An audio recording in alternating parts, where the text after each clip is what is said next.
Join UF Hall of Famer and 14-year NFL vet Shane Matthews every weekday as he brings you all you need to know about your Florida Gators, including news, analysis, and opinions with some of the biggest names in sports.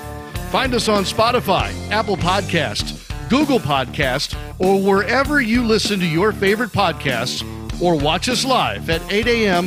on Facebook, YouTube, and Twitter.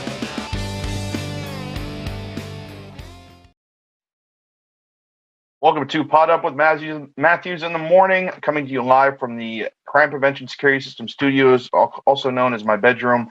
Large enough to serve you, small enough to care. I'm joined by Billy Martin. I'm Jake Hitt. Shane had an emergency come up yesterday, so I'll be filling in today. I got the spot start, just like last week. If anybody was familiar, I did Thursday and Friday. But we have Buddy Martin today. Buddy, how you doing? Good morning, Jake. It's a pleasure to get a chance to work with you.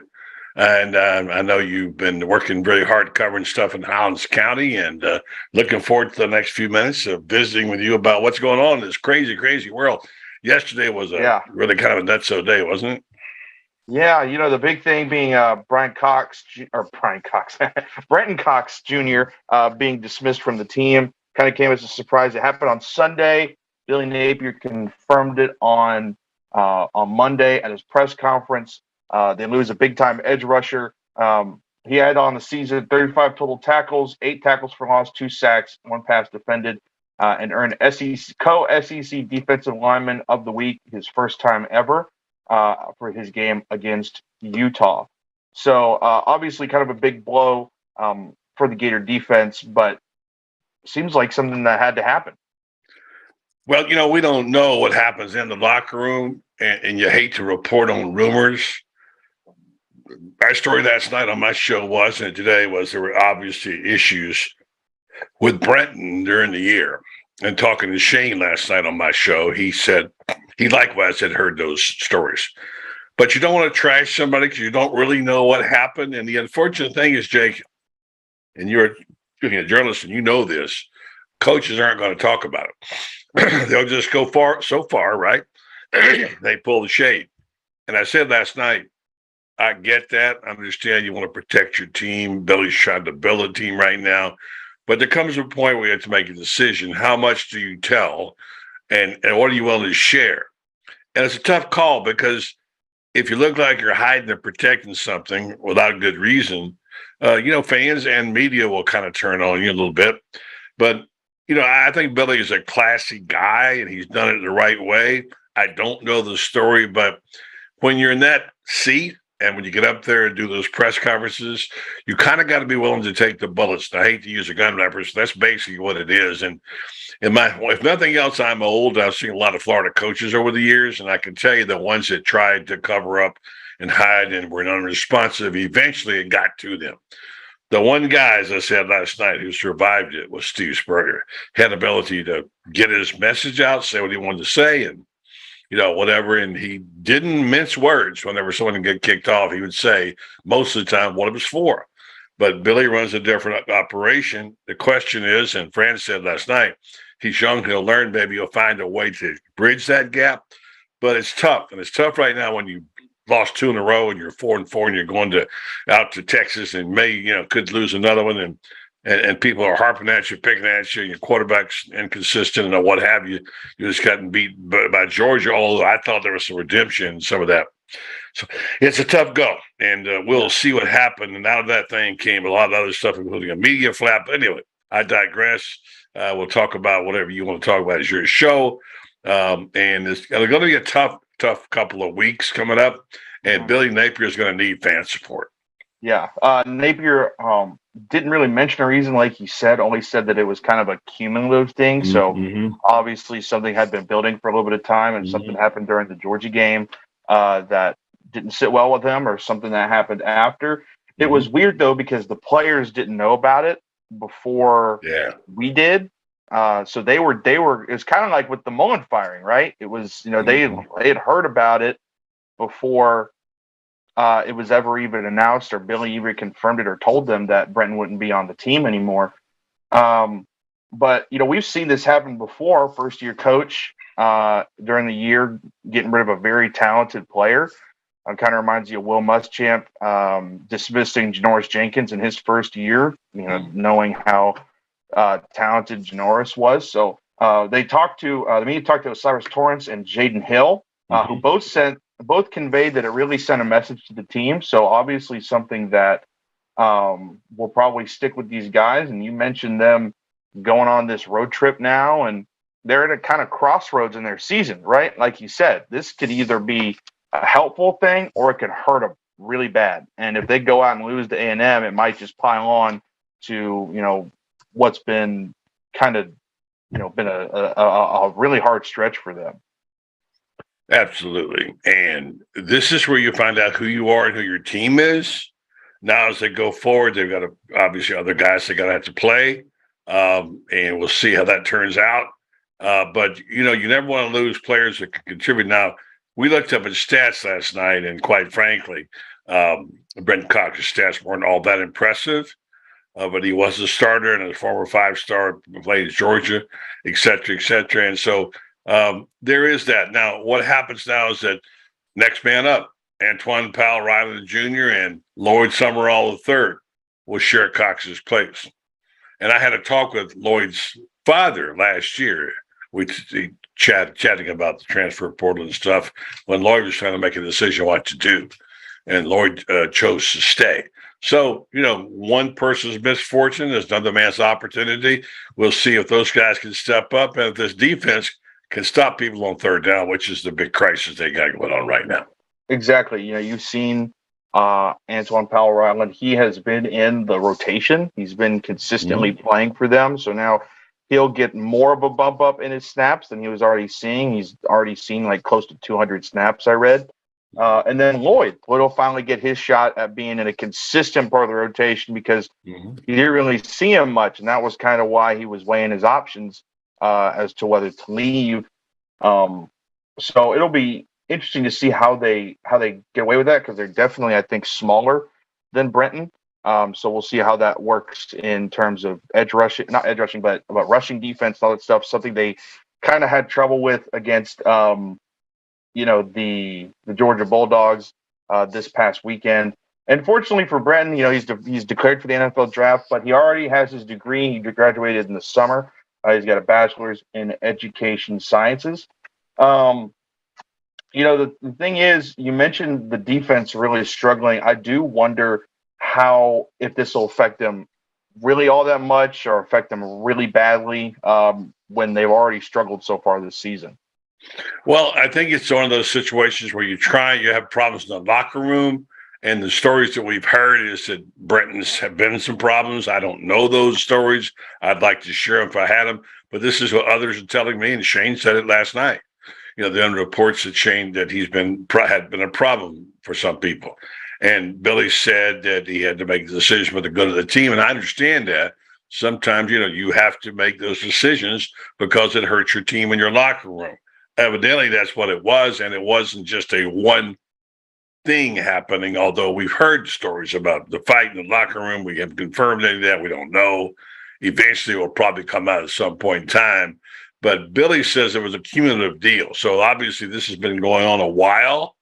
And we don't know a lot about this roster because we don't get the chance to talk to them. I interviewed about 21 or 22 football players on my program. Ben Troop and I did, and friends on our show with Gator Collective from up until September, trying to get to know these players. And they were very forthcoming and quite cordial and interesting. But when the season started, they shut that down. Gator Collective wasn't able to get those people. And so we don't get the dialogue except when they come to the press conferences, Jake, as you know. And we hear what we ask questions. I wasn't there for the press conference yesterday, and I didn't ask him, but it's hard to know really what the story is. Like, for instance, what I'm interested in was I don't know whatever happened to Naquan Wright. Maybe one of the listeners could tell us. I don't know. And Naquan Wright started out as a guy that was going to get a lot of playing time, and suddenly he didn't make the field. I don't know what's going on there. And then Nick Elkins is a guy that had a lot of promise to tight end, which we'll probably see now. If, in fact, we do find out that they've lost a tight end, which apparently they have a Keon Zipper. So we'll know more about that. And we know Billy's roster is thin. He doesn't have a lot of backup. He's going to have to grin and bear it through the year and try to get to that magic mark. We all said, I don't know what your projection was. Maybe yours was different. I was at 7 with a possibility of going over 7.5 if they could beat teams like Texas A&M, which, by the way, didn't seem like it was going to happen earlier in the year because A&M was projected to be the third best team or second best team in the West, whatever it was. So now that we know that they're struggling just to stay alive, the boy of troubles to Jimbo has got out there, as we know, and we'll see where they go from here. But anyway, yeah, it'll play out these next 4 games. Jake, how many of those 4 do you think are winnable for the Florida Gators? It's hard to say if you're going to win on the road. A&M's got, I don't know, I would say A&M's got a pretty nice defense. The offense has left a lot to be desired, although Connor Wegman did have a nice, efficient game. But that A&M game's a toss-up just because it's at Kyle Field. I think you can beat Carolina, especially because you're playing at home and it's your last home game. Vanderbilt, I mean, everybody steamrolled them. It's hard not to think that you can't beat Vanderbilt, even if you're going on the road, because the Nashville game is always a Gator game. It's always a home game, just 13 hours north of Gainesville. Mm-hmm. But going to Florida State is going to be playing them on that Friday is going to be probably a really big challenge for them, just because they have so many running backs who are so talented. And their running game's just so good. And if Florida doesn't kind of get a little better in that front 7, it's going to be another long day in terms of containing the rushing attack. I did want to mention to you another person we've seen kind of fall out of the rotation is Trent Whittemore, the wide receiver. Yeah, he's going to this is my opinion. I have nothing to base it on except my intuition. With Creed decommitting, my guess, beyond guess, I'm fairly confident I'm right without knowing any facts. He's gone. He's going to be playing somewhere else next year. He graduates. He's a media person, by the way, communications, and very smart. And I like Trent a lot. I would say, in my opinion, they should have played him more. But I hear that the speed is one of the issues. But boy, when you're playing against the zone, which they do so often, you think a guy like him could sit down in the zone and be of value. But for whatever reason, he didn't get hit and gotten on the field much. And I regret that because I really like him a lot as a young man, as a player. He was a winner of our Scott Brantley Trophy here in Ocala Quarterback Club when he got out of Buchholz. And, of course, we know his dad's the coach. But anyway, yeah, Trent Whittemore has kind of disappeared, hasn't he? Yeah, Chris thinks he's going to transfer to Mississippi State with Creed, his brother. That's what the word is. That's what we've been talking about, and that's most likely, and why wouldn't he, right? Yeah, exactly. A couple viewer comments. David saying locker room issues or coaching issues. It means behavior was tolerated for some reason. There's more blame than on a young man. Him referring to Brenton Cox. Well, I wish him the best. It happens. And here's the thing that others are saying, including Shane and Fans Beard, who's our columnist for Gator Bait, is that Billy Napier has to make some roster deletions. He needs to get down another 30 or so players. He didn't get rid of a lot of people in transition. And over the years, I know you've been around a while, Jake, but I've seen this transition thing go a lot of different ways. I've seen bloodletties where coaches came in and just had mass dismissals of players and just sort of started over. Billy chose to kind of make it different. I guess you'd say a kinder, gentler way. He gave these guys a chance to graduate, to stay. He's welcomed them to stay on and do this, and he is not. But he needs to get that roster down, and he's got to go to work at the transfer portal and, of course, his next class. So for Ant's sake, he'll go over another 30. They'll be gone after next year, and because that's the way you do it in transition. So we'll see. It's no easy way. Yeah, it's not. The transfer portal, though, becoming that, and NIL becoming the grand equalizer in college football. You mentioned Florida possibly losing a tight end in Keon Zipper. Do you have anything to elaborate on that? Well, I saw a tweet last night from Keon, who said he's done. He'll be back next year. I assume it was I didn't research the tweet, but that's not been confirmed. I expect it will be confirmed. I guess he was injured. I don't know the details, but that was what we're hearing again. It's hard to know, and Jake, you're a journalist, you know this.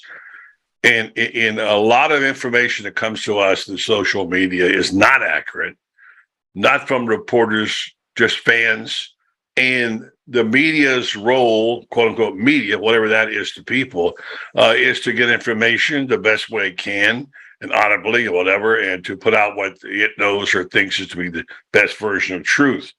We don't know a lot of things, but I just want to say some people are mad at me because last night on my show, I made a statement that, do not put us all in the same category. We may be media, quote unquote, credentialed people who cover the team, but we have varying opinions. And one person speaking into a hot microphone does not represent the views of everybody. But, and you never, the old saying, there's no such thing as an unloaded gun or a dead microphone. And one of the media members got caught yesterday saying, F Napier, I'll be here along with you when he's gone. And I understand that because there's a certain mentality when you get rebuffed and you keep asking and you don't get any answers at all. And they tell you that, hey, it's in-house. Well, what does that mean? What is in-house? When is a media person supposed to stop? When a coach says it's in-house, you say, okay, I'm good. I'm not going to ask about it anymore. Because Urban Meyer, who, by the way, I liked and got along with very well, and a lot of people didn't, would use that in-house reference. It used to drive me crazy when he did it, but he did it. So I don't know what your view about it is, but as a reporter, and you are one, and you cover sports, when you're looking for the information and people say, you got to get it right, how do you get it right if you can't get an honest answer? I don't expect coaches to bare their soul to us. I don't expect them to tell us everything happened in the locker room.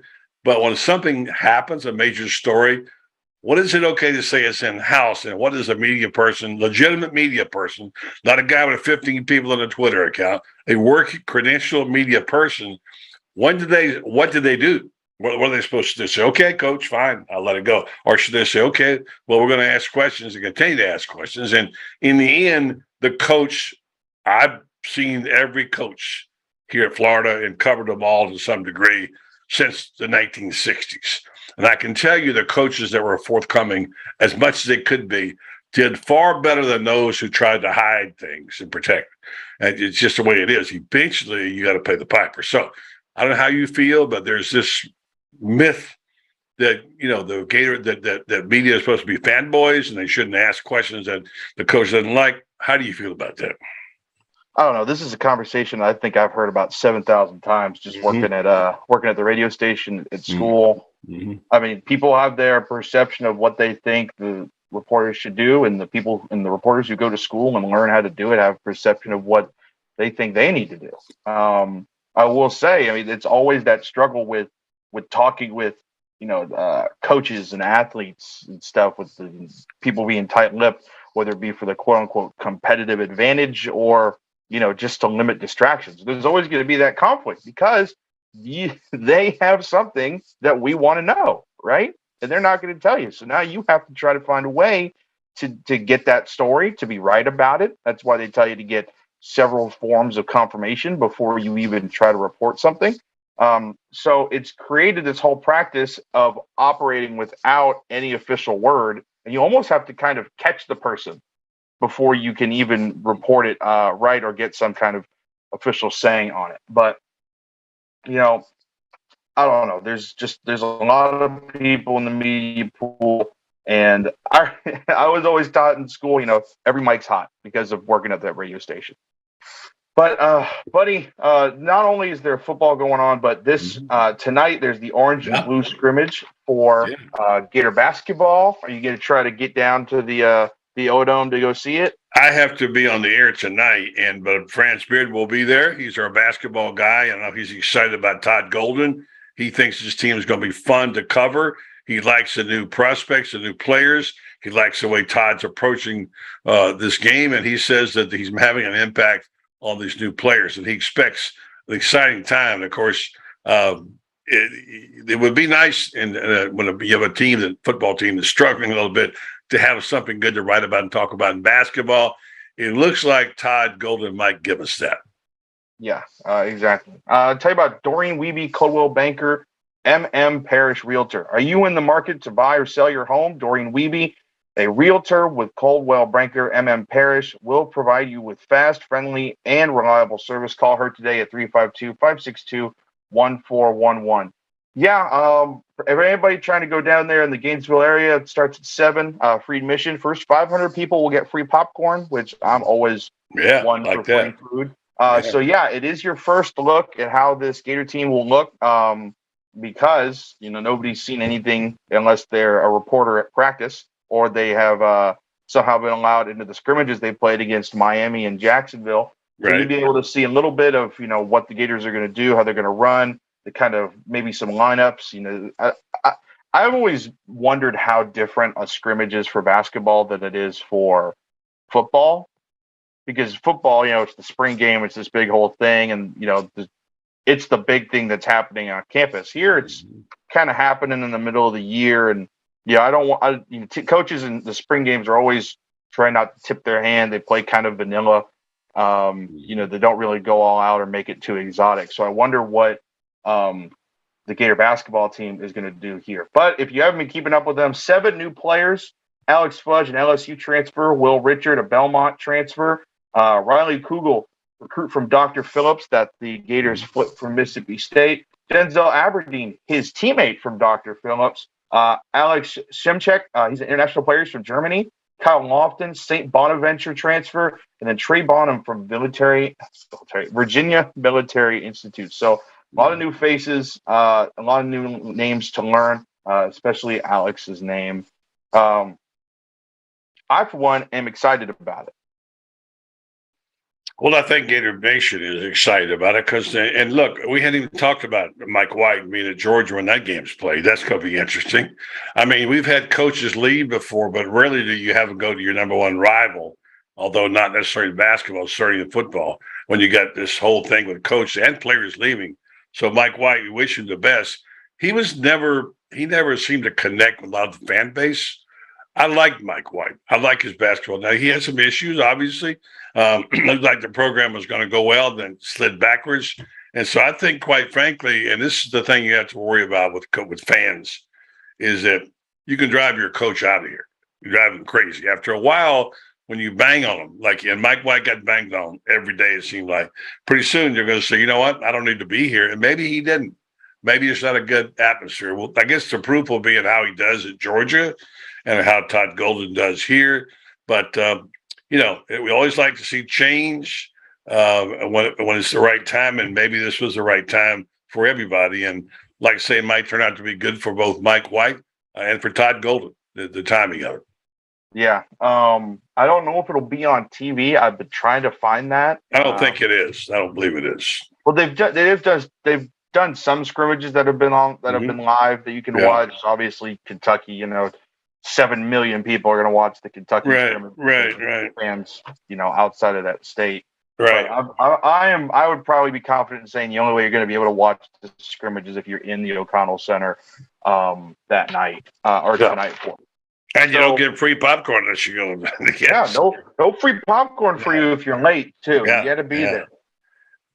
So, there's a great article that Eric Fawcett, who writes for Gator Country, wrote. He has this algorithm kind of predicting the stats for certain players. He did it the last 2 years with the transfers. He's done it this year with several. I kind of like it. His last 2 years, his predictions were actually pretty nice.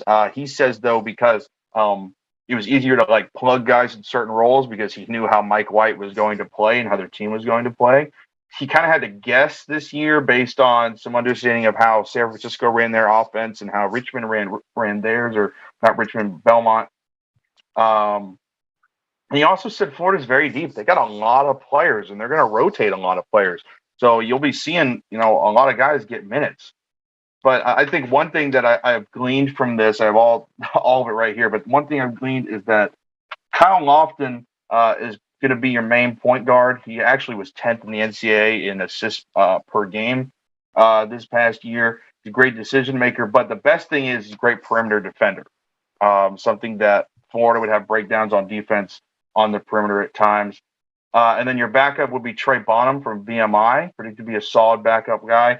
His biggest contribution is that he is a great pick and roll player. So something that Lofton kind of lacks a little bit in that ability is that ability in the pick and roll. But Trey Bonham will be able to fill in for him. Who is someone you're excited to see on this team, buddy? Well, first of all, I'm excited to see some players that can shoot. There's one thing that drove me crazy. It's the points. It's when Mike White's team would go cold, and they couldn't get the ball in the hole, and every time it came back to bite him in the butt. And so I've heard about Bonham and C.J. Felder and Fudge and those guys. I'm looking forward to seeing, but I think the man is Colin Kessler.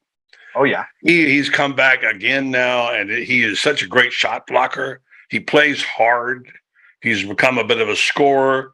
And I know he's old news. It's like the fresh meat we want to see, but I think Colin Castleton is posed for a big time year. The other guy I really like a lot, and I think he can shoot the eyes out of it, is Kawhi Reeves. This guy, I think, what could he do if he actually got fed every more and get the ball? Because when he gets going on streaky as a 3-point shooter, and he can drive the ball to the hole. This guy could be a major force. So those are two guys that I know they're not new. France tells me that Jason Jatoba is really poised to have a big year, that he is a force inside. He's finally injury-free, and he is going to be he is one of the most talked about players in the scrimmage. So I would put those three down there. I don't know much about the new players. I know I'd also like to see Myron Jones come back, like when he was scoring big time at spurts last year. So I don't know. There's several naturally Fudge and guys like that. Niels Lane, there's some interesting talent on that team. But the guys I want to see how much better is Jason Choba. And I can see why Kawhi Reeves can light it up. Yeah, Jason going down this past that last year with a really bad eye injury that kind of kept him from playing, and really forced Castleton to really bear the brunt of those minutes with Jatobo out. Also playing with a really bad shoulder injury. I think it was either a torn labrum or a torn rotator. Played hurt all year. Yeah.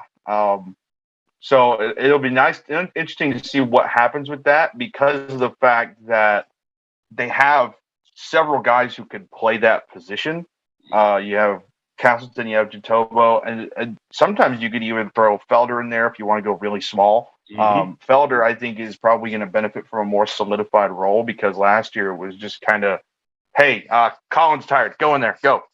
Hey, Jason's tired, go play. Like it was. I think he's going to benefit a little bit more from playing some more solid minutes, or being at least in a nice, consistent rotation. So let me tell you about Celebration Point before you get to that point, buddy. Celebration Point is where Gators come to celebrate with premium brands like Bass Pro Shops, International Diamond Center, Regal Cinemas, Dave & Buster's, Nike, Wawa, the Gadget Guys, and the HBC's Restaurant, Spurrier's Gridiron Grill. Now selling Head Beer Coach American Lager in draft and 16-ounce cans, available at Spurrier's, Visors Rooftop, Gator Games, and select stores across Gainesville. We will see you at Celebration Point, where Gators come to celebrate. Have you had that? Oh, there it is right there, buddy. There it is. I got it myself, went up to the restaurant and got it. And Freddie Weeby, thank you. It's the Head Beer Coach. And I've had some. And by the way, I'm not just saying this, it's very good if you like beer. So kind of picked personally by Spurrier, and he had a few flavors he liked, and they put it together, and pretty darn good. So I got to try another one of these this weekend. I only allow myself one a week. Yeah. We have Jacob Rudner waiting on us for the next part of the hour. We have Buddy Martin now. Buddy, just before we go to break, any comment on Brian Harsin getting canned? It was inevitable. It was the wrong guy when he was hired. We kind of all knew that. He's a pretty good coach, but he never got the chance to show that. And, of course, there's such a snake pit there with all the big money boosters at Auburn. So whoever gets that job, and it's probably the reason that guys like Deion Sanders have no chance if they even want to go, and Deion might be committed to where he is right now, is that I have friends who are Auburn, big Auburn fans, but they just can't help themselves. The big money guys want to call the shots. There's infighting there. Look, Auburn's got a lot of money, and Auburn is got talent. They've had talent, but they're in a state with Nick Saban. That's not a good thing. Who will be that person? Whoever it's going to be, they're going to have to deal with the ghosts of Nick. And by the way, for all the things that we do to tell everybody that we don't like Nick Saban and we think, whatever, this guy's phenomenal. And the fact that he's sustained this, I don't know if he'll get there or not. I think there's a good chance they will. And by the way, I think Tennessee might also beat Georgia, but we'll see. They're underdogs by 11 points. I think they got to make they can't get it wrong now. The amount of money they've spent, I think somebody figured out it was $54,000 a day in paying coaches off. Now they got another one, $15 million to pay. Auburn needs to get it right. And it's been a long drink of water for them. So the program is desperately needing someone to be a savior. If it is Bill O'Brien, while on one side I see the point, go get Nick Saban's offensive coordinator, whatever. The other side is I'm not too enthralled with Bill O'Brien's offense, in my opinion. But what do I know? So I don't know who they'll pick, but I'll tell you, they better get it right. Yeah. First name that I've seen come up, Lane Kiffin, of course. But the Tigers under Brian Harsin, mere 9-12 in 1 3/4 years. It's definitely not going to cut it at Auburn. But we're going to take a break. We'll have Jacob Rudner of 24/7 Sports on. Want to thank Buddy for coming on to the show. Appreciate it. My pleasure. Yeah, Jake, nice working with you. Do a good job. Keep it up, man. Hey, I try. We'll be right back. Right, be well. We want to take this moment to thank all our sponsors who keep the show going and pay the bills. Our premium sponsors are Crime Prevention Security Systems, large enough to serve you, small enough to care. Titan MRI, Gainesville's only locally owned and operated MRI facility. Meldon Law, the only official law firm partner of the Florida Gators. Peachland Dental, Gator Nation's first choice for dentistry in Port Charlotte. Comfort Temp, comfort is our business, peace of mind is our promise. QC Kinetics, live pain-free with QC Kinetics. Our gridiron sponsors are Auto ER, UF Bookstores, Celebration Point Town Center, Chris Doring Mortgage, Silverback Concrete Co., Ruse Ogra State Farm Insurance, Doreen Wiebe Realtor Caldwell Banker MM Parish. Our touchdown sponsors are Campus USA Credit Union, Adams Rib Company, Gator Dominoes, Celebrate Primary Care, Gator Bait Media, Okido America, Style Cuts, Ironwood Golf Course, Big Mills Cheesesteaks, MB Listing, McDonald's of Gainesville, 84 Lumber, Tropical Smoothie Cafe, Avra and Smith, Dowling Signs, Baker's Sporting Goods, Silver Cube Billiards and Sports Bar. If you are interested in promoting your business on the show, visit potupwithshane.com and click the Advertise button. Again, thank you to all the great businesses that support the show. If you like what we are doing here, make sure you follow us and support the businesses that support us. And we're back. Welcome back to the second half of the show. We have Jacob Rudner of 24/7 Sports on with us. We had him in on Friday. He's the man. If you want to follow anything about Gator sports, him and Graham Hall are fantastic over at that site. How you doing this morning, Jacob? I'm good, Jake. I appreciate you having me back so soon. Yeah. I mean, hey, look, you did so well the first time. We just had to have you back next time I was hosting. I'll tell you about Chris Doring Mortgage really quick, though. At Chris Doring Mortgage, they can do mortgage lending right, helping home buyers throughout Gainesville and North Central Florida. Call Chris Doring Mortgage at 352-244-0840. So, Jacob, we opened the show talking about Brenton Cox with Buddy Martin, and I just want to get your take. How surprised were you to hear that news come out? I mean, I would say pretty surprised just given the timing. I don't know that you're ever expecting a player to be dismissed from the team with 4 games left in the season. Unless there's a very public situation that, it kind of makes it a no-brainer to dismiss the player.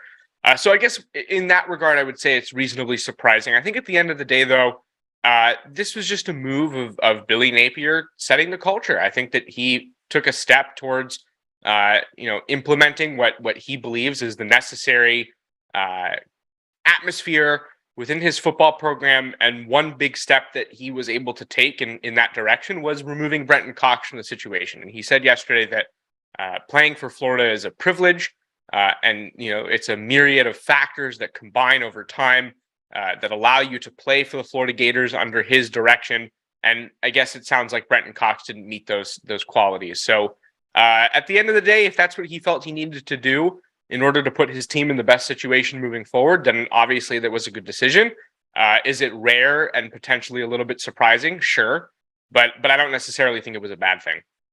Yeah, it's just interesting to think. So I was going to ask you, do you think it's a blemish or do you think it's a positive thing that Napier would make this move now? Because I mean, we're 8 games into the season? Yeah, I don't know that it's a good or a bad thing yet. I think it's kind of to be determined. I think that it's going to make it much harder for Florida's defensive line and pass rush, which is already kind of a thin unit and one that hasn't necessarily performed consistently well. Brenton Cox is a starter, so you are removing a guy who was getting a significant amount of reps per game. It's not like this is a reserve level player who's no longer on the team. And that has consequences. So we'll have to see how Florida compensates for that over the remaining third of its season, which is still quite a bit. But again, if this was a move that the coaching staff or even just Billy Napier determined was necessary in order to set the right culture and put the team in a better position, then obviously that's what needed to happen. So, it's hard to question the decision without really knowing everything that happened. Billy Napier was pretty adamant that they would keep this in-house and there would be no details that would come from him. And so without those details, I don't know that we can really criticize this. Yeah. You never really know what's happening if nobody tells you what's going on. You mentioned that the pass rush has taken a hit. You'll have to see some new guys step up. You've been covering the team. You've seen the team go through practice, and now you've covered about 8 games of it. What do you like about Lloyd Summerall and Antoine Powell-Ryland Jr.? Well, with Summerall, Summerall's a quick player. I think Summerall has good speed off the edge and the ability to make an impact with his length. I also think that he might give something that the Gators didn't have previously in pass coverage with that jack linebacker position. That didn't exist really with Brenton Cox. I think Brenton Cox is kind of more of an edge player purely, and that's what he would end up being at the next level as well. Whereas Summerall, I think, actually has the potential to be a little bit more effective in pass coverage just because he's such a long, quick guy. And Powell-Ryland, we've seen him play a couple times. I think that he, can be effective in spots, is not necessarily as potent as Brenton Cox was. And so the reality is I think that Florida takes a step back at that position. You're replacing a guy who I think from a talent perspective, and obviously a lot more goes into it than just talent, had the makings of what some first round picks have. I'm not saying he was going to be a first round pick. There were a lot of other things that needed to happen. But it's going to be a difficult thing for the Gators to full-time replace Brenton Cox, in my opinion. We'll have to see kind of who steps up. Also, I think we should note Lloyd Summerall's hurt. He didn't play against Georgia. So, something to keep in mind as we move forward here. Yeah, that injury just now popping up. Do you think this hurts Brenton Cox's draft chances? He's already declared for the draft.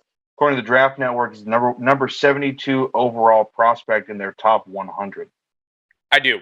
Absolutely. I think that, anytime a player is kicked off a team, that's a red flag. Teams are looking at things like that.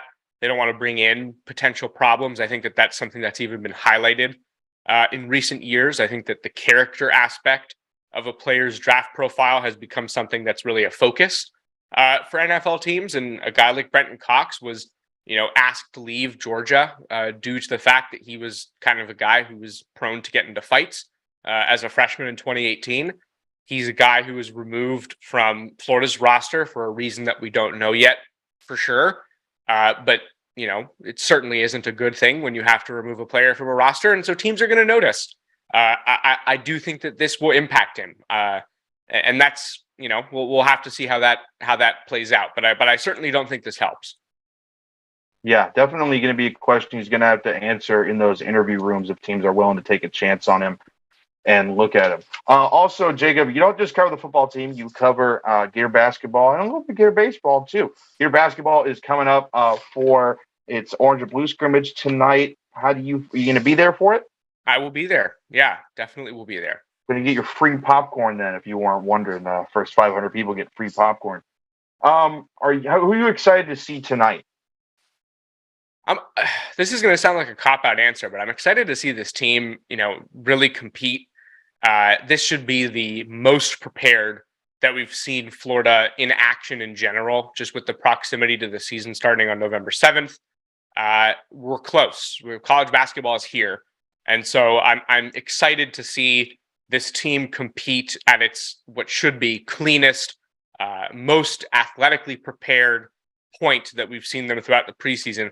That being said, I think I would be remiss to not individually mention Colin Castleton. This is a guy who was tremendous last season, has received first-team recognition from media members of the conference going into this season. This is a guy who is extremely talented and has an opportunity to really compound on his on his NBA potential this season. So I'm excited to see him tonight. Yeah, you'll be able to see him and a couple new guys. Hopefully, guys who can play, like Kyle Lofton, dealing with a groin strain, I believe. He was able to scrimmage last week. Will Richard was dealing with a knee issue. He had a knee brace on, but eventually got that off. So we'll see what their minutes is. And I really think you're going to see an actual representation of how this team is going to rotate players and the kind of, rotation they're going to have, because Todd Golden likes to keep his players fresh and get everybody as many minutes as possible while still keeping it pretty even. Yeah, this should be a decent look. I think that Todd Golden and his staff are going to refrain from really giving away the secrets in a game like this, especially because it is an intra-squad match. It's not like they're playing another program. So I think that they might remove some tricks from the public eye and kind of reserve those for the regular season, which I think is smart. They were able to probably bust some of those things out against a Miami in a secret scrimmage or against Jacksonville on Saturday. Those are the opportunities that I think that the staff views as more prime to really look at the things that they are planning on doing during the regular season, whereas this is more of a matchup to get the team in front of its fans, kind of reintroduce Florida basketball to the people who might have become, disenchanted with the program over the last several years. I think this is an opportunity for the fans, not so much maybe to see schematically what this team is going to look like, if that makes sense. Yeah, kind of the same deal. I was just talking to Buddy about it, kind of same deal with the spring game for football. I just, you never know what the difference is going to be because it's not as high profile a thing. This thing's not even on television, whereas the spring game for football, you're going to get that on SEC Network every single time. But I am interested to see a guy like Alex Fudge, though. He's a great athlete, and he's really been, from what I've read, really been making an impact in scrimmages and in practice and really pushing some of these other forwards. So it's something that's going to be really awesome to see is someone like him for this team. You had some notes from the Jacksonville scrimmage, I believe. What can you tell us about that without divulging the entire story you wrote? Yeah, it was a positive day for the Gators. I think one big time insider note that I'll share with everybody, and definitely encourage them to check out the notes for more details. But Florida opened the game down 11-0 to a team like Jacksonville, which is potentially alarming. However, Florida then outscores Jacksonville over the final 34 minutes of play, 67-38. So it was not even close. It was a complete beatdown. I think that there is a resilience about this team that might have been lacking last year. And there is an organization throughout a contest with this team offensively and defensively that I certainly think was missing last season. I think that there was kind of a disorganization towards the end of the Mike White era that has been eliminated largely by Todd Golden taking over this team. This is a guy who has a complex, very organized, very precise offensive and defensive scheme in place to the point where you aren't going to see a lot of those mistakes that we saw, I think, a year ago or over the last several years with Mike White. We're going to see precise offense. We're going to see, sharp passing that has purpose to it, that where the ball is going, to a place where the players know it needs to go, not so much as just swinging the ball around and trying to find an open shot. I think that this is a team that has the potential to make an impact this season by reaching the tournament, unlike last year's team. And that is kind of, like Todd Golden said, a marker for success. And I think fans might even realize that a little bit when they see the talent and the organization on the court tonight. Yeah. The turnovers were such a big deal, big problem with Florida the last 2 or 3 years. So it'll be a welcome result to see that kind of maybe fall to the wayside a little bit. It's something that Todd Golden, I think, has stressed, especially in Miami. He said they turned the ball over way too much in that scrimmage. So obviously it's something that he really values, like most coaches do. But I think we're going to actually see some tangible things come out of this. But with this, with this game, I think, like you said, more than anything, it's important for the fans to go out and see this team and support them, just because it's the first time you see them, and it's the first time that this Todd Golden era kicks off before they play Stony Brook on November 7th. So definitely, if you can, go out and get there, get your free popcorn. Like I said, but yeah, Cliff is saying that he's interested in seeing how the rotation is going to work. And I think so am I, just because they have so many guys. Let me tell you a little bit about Comfort Temp. Comfort Temp actually sponsors our This Day in History segment. So World Series is back tonight. They were postponed due to rain in Philadelphia. So the Astros and the Phillies will get going for Game 3. But on this day, it's a pretty obvious one that I'll go with. But Derek Jeter's Game 4 home run against the Arizona Diamondbacks, which dubbed him Mr. November, became the first player in a long time, I think ever, to have an at-bat in the month of November. Since then, we've had like 6 or 7 World Series go all the way into November. The only time it wasn't played in November or October was when it got played in September in 1918. You like that stat there, Jacob? That's a good stat. I love a good baseball stat. Hey, you're a big baseball guy, so I got to come with the baseball stats. There you go. Other big things that have happened, just in the last 48 hours, Brian Harsin being fired from Auburn. Any take on that? These midseason firings, there are quite a few attractive jobs open. You got the Colorado's open. Arizona State is going to be a job that's open. Wisconsin, Auburn. I'm interested to see the movement this offseason and kind of where guys end up. Some teams I think are in a position to really hire young assistant coaches, guys, who are under the age of 40 and are offensive or defensive coordinators. I think are in a really good position to get a job. And then I think that obviously, the top assistants in the SEC are always candidates to get plucked and go do something. So we'll see. I think that with these openings as they continue to happen here, good assistants, top assistants should be viewed as potential, flight risks. I think that whenever you get these massive openings, guys like to build their own staffs. You put in somebody at head coach, they're going to need a defensive coordinator, or a defensive backs coach, or a linebackers coach. And so they're going to look across the country as well for people like that. So I think one thing that people should keep in mind, it's interesting you bring this up.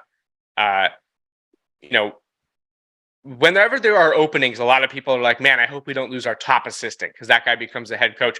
That's not all you have to worry about. You have to concern yourself with, you could lose anybody, because like I just said, I think anytime that there's a job opening, there's more than just a head coaching position that has to be filled. Other people will fill those on-field roles. Other people are looking to become OCs and DCs and make their moves up the food chain. So yes, I think with Brian Harsin, it's an interesting situation. It's a big time job.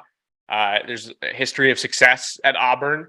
And so whoever is the next head coach there, I think has an opportunity to make some big hiring. We'll have to see who's brought over and who they choose to bring over. But I certainly think it's going to make for an interesting offseason. I agree. Cliff has already said Jim Leonard from Wisconsin. I believe he's the interim coach at Wisconsin now that Paul Chryst has been fired. David says that a friend of his kid is in the transfer portal right now, or a friend of his kid is in the transfer portal. That's what I said. is interesting to see how it affects his situation. They are very much watching Auburn. If anybody was wondering, Auburn will owe Brian Harsin $15.5 million. The first 50% of it up front in the next 30 days, and then he'll get 4 installments of the back half later on. But now with firing Harsin, they owe close to $40 million between him and Gus Malzahn, plus all the assistant coaches that they had to fire, which includes Kevin Steele, the defensive coordinator who was interim coach for the bowl game. So I mean, Auburn is like that uncle who just you don't think has a lot of money, but just keeps buying everybody dinner at the family reunions when you go out to eat. Like they just keep throwing cash everywhere. It's that's the world we live in, though. I think we're seeing that everywhere. That's coaching, that's recruiting, that's just the way it's going to be. I think people are even making moves to pay the guys that they have in house. So it's a sport of money now. I think it's whoever's the highest bidder is going to win in college football because it doesn't matter. Talent acquisition is a game that looks a little different now, and it applies to coaching. It applies to player acquisition. And so I guess broadly speaking, to your point, yes, it's a school that has the ability to throw money around, but that's what it takes to be successful. So, a knock on them or not that they have to, it's such a revolving door of coaches, sure. But I do think that they have the tools to be successful quickly.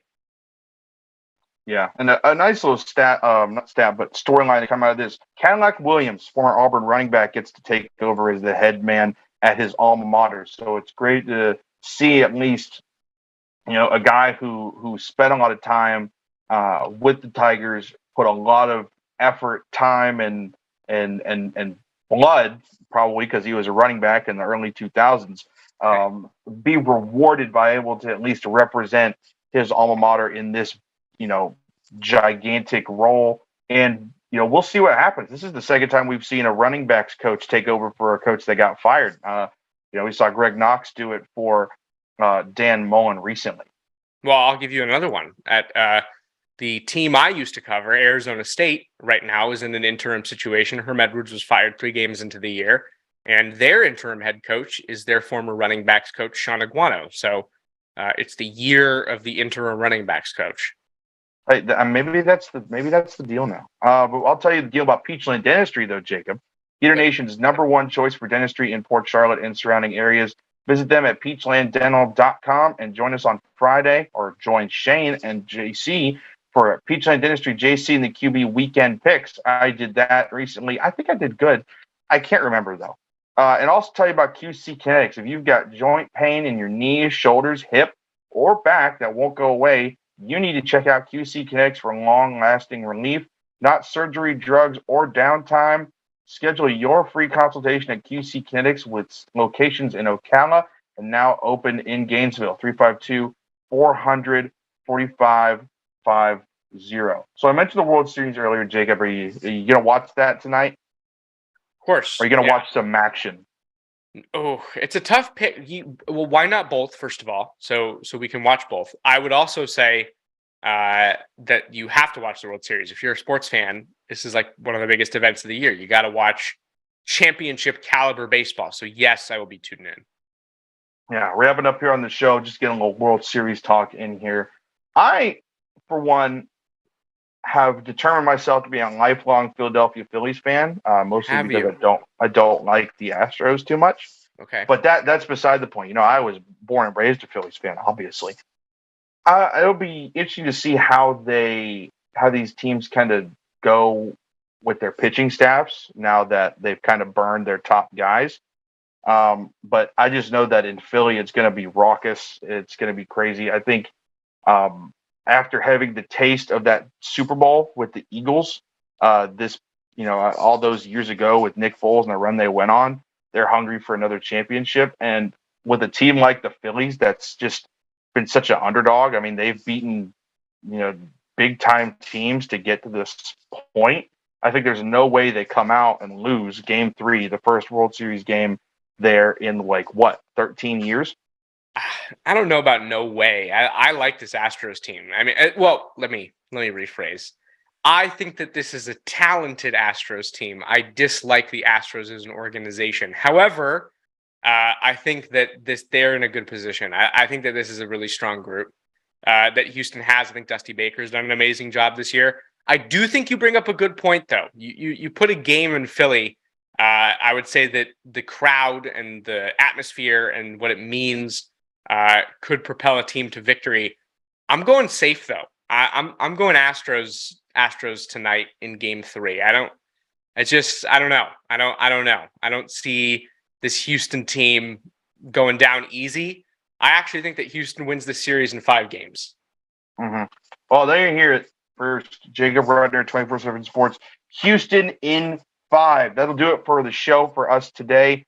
I appreciate Jacob for coming on. Obviously appreciate Buddy and appreciate the opportunity for coming out here and being able to talk with all of you today. Thank you to Jason, our producer for today. I'm Jake Hitt, and we'll see you tomorrow with Shane.